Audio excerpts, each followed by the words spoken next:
మహాశివరాత్రి పర్వదినాన్ని పురస్కరించుకుని తూర్పుగోదావరి జిల్లా వ్యాప్తంగా కూడా శైవక్షేత్రాలు భక్తులతో కిటకిటలాడుతున్నాయి. తెల్లవారుజాము నుంచే భక్తులకు ఎటువంటి ఇబ్బంది లేకుండా దర్శన ఏర్పాట్లు, అదేవిధంగా అభిషేకం, దీపారాధన ఏర్పాట్లు కూడా ఆలయ అధికారులు పర్యవేక్షిస్తున్న పరిస్థితి. ప్రస్తుతం మనం ద్రాక్షారామ భీమేశ్వర స్వామి ఆలయంలో పంచారామ క్షేత్రంగా వెలుగొందుతున్నటువంటి ఆలయంలో ఎటువంటి ఏర్పాట్లు చేశారు, శివరాత్రి సందర్భంగా ఎటువంటి ఎంతమంది భక్తులు ఇచ్చేసే అవకాశం ఉంది? మనతో పాటు ఈవో తారకేశ్వరరావు గారు ఉన్నారు, ఆయనతో మాట్లాడదాం. సార్, ఈరోజు ప్రత్యేకంగా ఎటువంటి ఏర్పాట్లు చేశారు?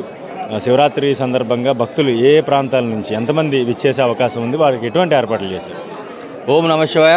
శ్రీ మాణిక్యాంబ సమేత భీమేశ్వర దేవస్థానం ద్రాక్షారామ త్రిలింగ క్షేత్రంలో ఒకటిగాను, పంచారామంలో ఒకటిగాను విరాజిల్లుతున్నటువంటి శ్రీ మాణిక్యాంబ సమేత భీమేశ్వర దేవస్థానం ఈ మహాశివరాత్రి సందర్భంగా సుమారు 60,000 నుంచి 80,000 మంది వరకు భక్తులు వస్తారని చెప్పి అంచనాతోటి పోలీసు వారి సహకారంతో అన్ని ఏర్పాట్లు చేసాం. క్యూ లైన్లన్నీ ఏర్పాటు చేసాం. ఎండవేడి ఎక్కువగా ఉండడం వల్ల ఈ ప్రత్యేకంగా కూలర్స్ అన్నీ కూడా ఏర్పాటు చేసాం.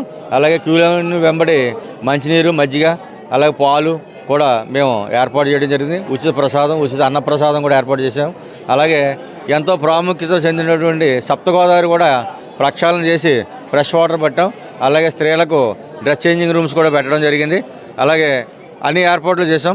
భక్తులందరూ కూడా ఇచ్చేసి ఈ యొక్క తీర్థప్రసాదాలు స్వీకరించి వెళ్ళవలసిన కోరుతాం. అదేవిధంగా స్వామివారికి తొలి అభిషేకం మన గోశాల నుంచి వచ్చేటి స్వదేశీ ఆవుపాలతో స్వామివారికి ఉదయం తెల్లవారుజామున 3 గంటలకి తొలి అభిషేకం 40 మంది జంటలతో చేయడం జరిగింది.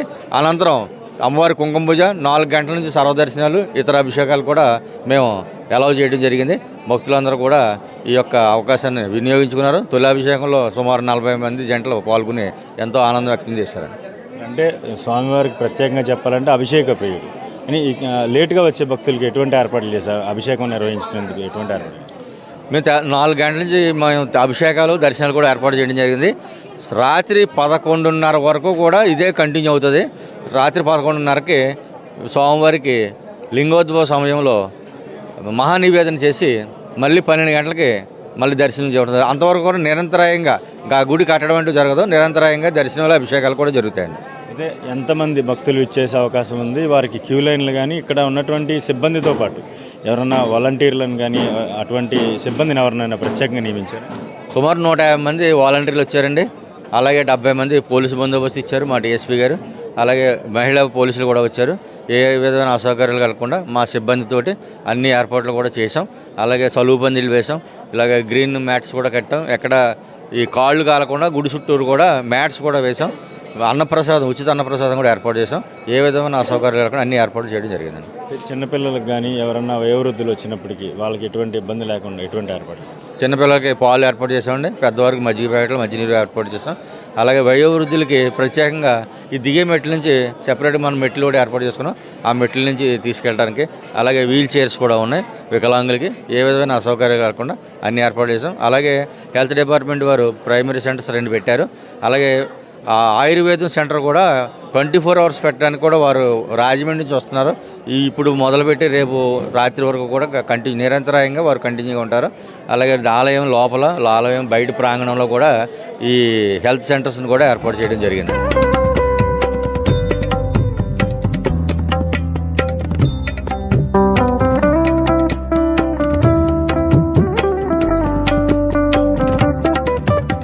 చూసుకోవచ్చు, మహాశివరాత్రి పర్వదినాన్ని పురస్కరించుకుని పెద్ద ఎత్తున ఈ పంచారామ క్షేత్రాలకి భక్తులు ఇచ్చేసే అవకాశం ఉంటుంది. ఈ నేపథ్యంలోనే ఎక్కడ కూడా భక్తులకు ఎటువంటి ఇబ్బంది తలెత్తకుండా పూర్తి స్థాయిలో అధికారులు అయితే ఏర్పాట్లు చేశారు. ప్రధానంగా పంచారామ క్షేత్రాలు చూసుకుంటే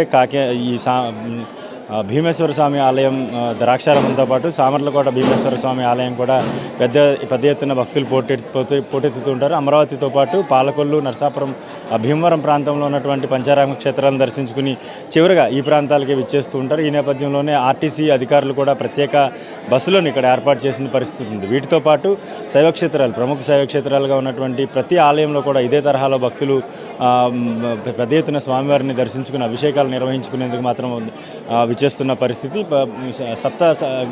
గోదావరి నదిలో పుణ్య స్నానాలు ఆచరించిన తర్వాత స్వామివారిని దర్శించుకుని ప్రత్యేక పూజలు కూడా నిర్వహిస్తున్నారు, అభిషేకాలు నిర్వహిస్తున్నారు, దీపారాధన కూడా చేస్తున్న పరిస్థితి. అయితే ఈ యొక్క మొత్తం శివరాత్రి పర్వదినం పురస్కరించి లింగోద్భవ సమయం వరకు కూడా భక్తులకు ఎటువంటి అసౌకర్యం తలెత్తకుండా అటు ఆలయ అధికారులు పూర్తి ఏర్పాట్లు చేసిన పరిస్థితి ఉంది. పోలీస్ శాఖ కూడా నిత్యం పర్యవేక్షణలో ఎటువంటి భక్తులకు కానీ ఇటు రద్దీ నేపథ్యంలో ఎటువంటి ట్రాఫిక్ ఇబ్బందులు తలెత్తకుండా పూర్తిస్థాయి ఏర్పాట్లు చేసిన పరిస్థితి. ద్రాక్షారామం భీమేశ్వర స్వామి ఆలయం నుంచి కెమెరా పర్సన్ వినయ్తో శ్రీధర్, ఐ డ్రీమ్ న్యూస్.